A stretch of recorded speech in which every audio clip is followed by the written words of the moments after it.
गुज़िश्ता चंद महीनों के हुकूमत के इक़दामात की बदौलत मुल्क की मईशत दिवालिया से मुस्तहकम होने लगी है और पाकिस्तान आलमी सतह पर उभरती हुई मईशतों में सर फहरिस्त आ गया है। पाकिस्तान ने आलमी सतह पर खुद मुख्तार डिफ़ॉल्ट रिस्क में बेहतरी के लिहाज से सबसे नुमायाँ कारकर्दगी दिखाई है।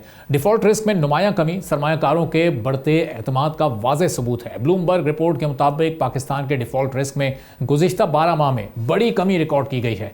पाकिस्तान के डिफ़ॉल्ट होने का इम्कान 59% से कम होकर 47% रह गया, यानी 1100 बेसिस पॉइंट्स की ज़बरदस्त बेहतरी आई है, जो CDS एम्प्लॉयड प्रोबेबिलिटी से नापी गई है। आलमी इदारों की जानिब से क्रेडिट आउटलुक में बेहतरी से डिफ़ॉल्ट रिस्क में कमी हुई है। इसके मुकाबले में अर्जेंटीना में डिफ़ॉल्ट रिस्क में 7%, नाइजीरिया में 5% और ट्यूनिस में 4% कमी हुई है, जबकि तुर्की, इक्वाडोर, मिस्र और दीगर ममालिक के डिफ़ॉल्ट रिस्क में जो इजाफा देखा गया है वो हुकूमत की जानिब से महंगाई कंट्रोल करने, फॉरेन एक्सचेंज रिजर्व बढ़ाने और करंट अकाउंट डेफिसिट कम करने की कोशिशों से बेहतरी मुमकिन हो सकी है। IMF से $3 बिलियन के कर्ज के बाद पाकिस्तान अब तवील मुद्दती तौसीई फंड के लिए बातचीत कर रहा है।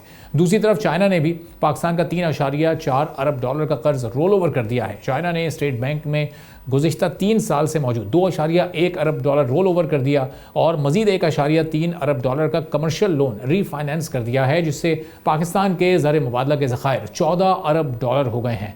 चाइना से पहले पाकिस्तान को मिडिल ईस्ट के कमर्शियल बैंक से मजीद $1 बिलियन और मल्टीलैटरल फाइनेंसिंग से $500 मिलियन मौसूल हो चुके हैं। स्टेट बैंक के मुताबिक 20 जून को ख़त्म होने वाले हफ्ते में ज़र मुबादला के ज़खायर में $2.66 बिलियन की कमी हुई और ज़र मुबादला के ज़खायर $9.06 बिलियन रह गए थे।